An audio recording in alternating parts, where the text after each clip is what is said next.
Case आए थे। 30 अप्रैल को प्रदेश के अंदर सर्वाधिक एक्टिव केस थे, वो थे 3,10,000। आज उत्तर प्रदेश के अंदर पिछले 24 घंटे के अंदर जो पॉजिटिव केस आए हैं वो 10,600 हैं और एक्टिव केस अब प्रदेश के अंदर घट करके 3,10,000 से घट करके अब यह 1,63,000 पे आ गए हैं। हम लोगों ने टेस्ट एंड ट्रीट के लिए अर्ली एंड एग्रेसिव कैंपेन पूरे प्रदेश के अंदर चलाया और उसका परिणाम हम सबके सामने है। अगर हम गौतम बुद्ध नगर जनपद की ही बात करें तो गौतम बुद्ध नगर जनपद में यहाँ पर 27 अप्रैल को 10,000 से ज़्यादा पॉजिटिव केस आए थे और आज 400 से कम हैं। एक अभियान, पूरे अभियान को लेकर के हम लोगों ने वो किया है और प्रदेश के अंदर जब फर्स्ट वेव आई थी तो हमारे पास जो सबसे ज़्यादा केस आए थे वह 7,200 आए थे। एक्टिव केस प्रदेश के अंदर जो सर्वाधिक हुए थे वह 67,000 तक गए थे। पहला जब केस यूपी के अंदर आया था 2 मार्च 2020 को, तो हमारे पास प्रदेश में न टेस्ट की क्षमता थी, ना कोई भी हमारे पास आइसोलेशन बेड था जहां पर हम कोविड पॉजिटिव का उपचार करा सकें। भारत सरकार के सहयोग से राज्य सरकार की मशीनरी ने अपने सभी जनप्रतिनिधियों, प्रशासनिक तंत्र और सभी संगठनों संस्थाओं के सहयोग से आज हम प्रतिदिन 2.5 लाख से लेकर 3 लाख टेस्ट प्रतिदिन प्रदेश के अंदर कर रहे हैं। प्रदेश अब तक 4.5 करोड़ कोरोना के टेस्ट संपन्न कर चुका है। प्रदेश के पास L2, L3 फैसिलिटी के 80,000 बेड्स वर्तमान में मौजूद हैं, जहां पर हम कोरोना पॉजिटिव के उपचार की सुविधा वहां पर उन्हें उपलब्ध करा सकते हैं। केंद्र सरकार 45 से ऊपर हर व्यक्ति को मुफ्त में वैक्सीन उपलब्ध करा रही है। राज्य सरकार 18 से लेकर 44 वर्ष के बीच के हर व्यक्ति को, हर युवा को निःशुल्क वैक्सीन उपलब्ध करा रही है। हम लोग प्रदेश में अब तक 1.5 करोड़ लोगों को वैक्सीन दे चुके हैं और वैक्सीनेशन की कार्रवाई हमारी प्रदेश में युद्ध स्तर पर चल रही है। हम लोगों ने इसके लिए व्यापक कार्य योजना बनाई है।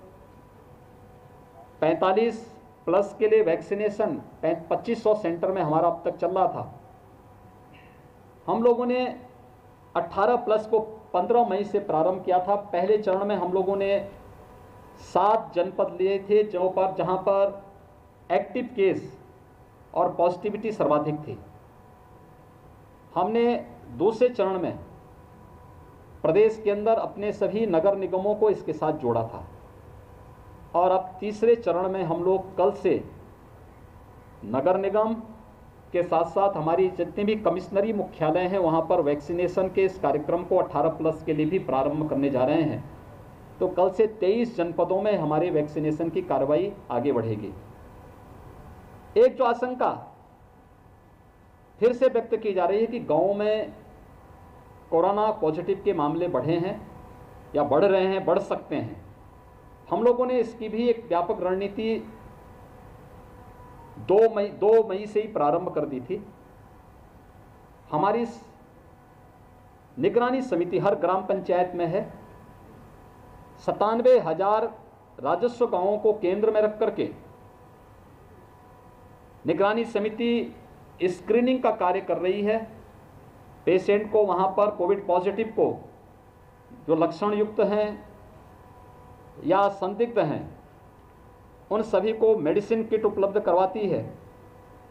मेडिसिन किट उपलब्ध करवाने के बाद उनकी एक सूची बना करके ICCC integrated Covid control centre में ये सूची उपलब्ध करवाई जाती है और कोविड कंट्रोल सेंटर से फिर रैपिड रिस्पांस टीम वहाँ जाकर के उन सभी लक्षणयुक्त और संदिग्ध जितने भी लोग पाए जाते हैं उन लोगों का वहाँ पर कोरोना टेस्ट किया जाता है। उसी हिसाब से उनकी व्यवस्था की जाती है। अगर उनमें कोविड पॉजिटिव पाया जाता है तो उन्हें होम आइसोलेशन में सेपरेट रूम और टॉयलेट है तो होम आइसोलेशन की व्यवस्था, नहीं है तो उन्हें क्वारंटीन सेंटर या हायर सेंटर में रिफ़र किया जाता है। इसके लिए हम लोगों ने एम्बुलेंसेस की 1500 से अधिक डेडिकेटेड एम्बुलेंस इसके लिए पूरे प्रदेश के अंदर हम लोगों ने तैनात की है। इसके साथ ही हम लोगों के पास 350 हमारे पास एडवांस लाइफ सपोर्ट एम्बुलेंसेस भी हैं जिनका हम उपयोग इन सभी कार्यों के लिए भी इसके साथ कर रहे हैं।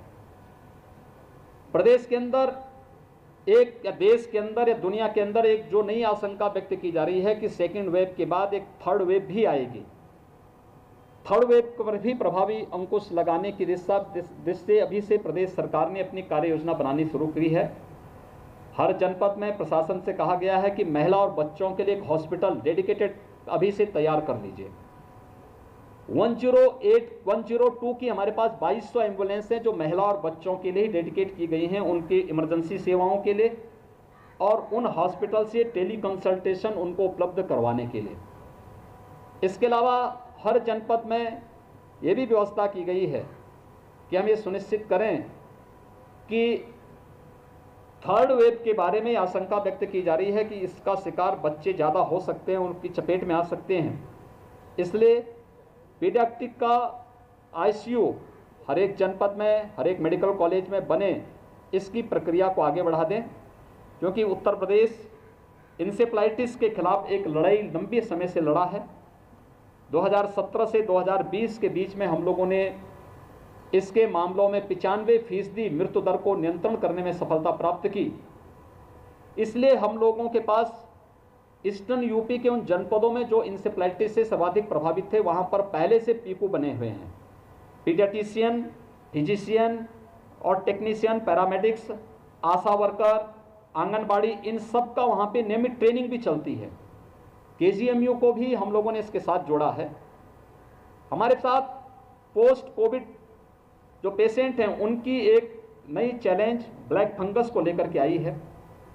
कल राज्य सरकार ने इस संबंध में एक एडवाइजरी जारी की है और इस संबंध में एक वर्चुअल ट्रेनिंग का कार्यक्रम भी हर एक जनपद में डिस्ट्रिक्ट हॉस्पिटल्स के साथ, सीएमओ के साथ, मेडिकल कॉलेजेस के साथ, उनके जितने भी फिजिशियन और विशेषज्ञ हैं उनके साथ करके एक व्यवस्था सुनिश्चित करने का प्रयास किया है कि ब्लैक फंगस से भी हम लोग, जैसे CFR अभी तक हमने प्रदेश के अंदर नियंत्रण रखा 1% के आसपास है, ब्लैक फंगस में उपचार में कहीं समस्या ना आने पाए, वहाँ पर किसी भी अन्य प्रकार की समस्या का समाधान समय से हो सके,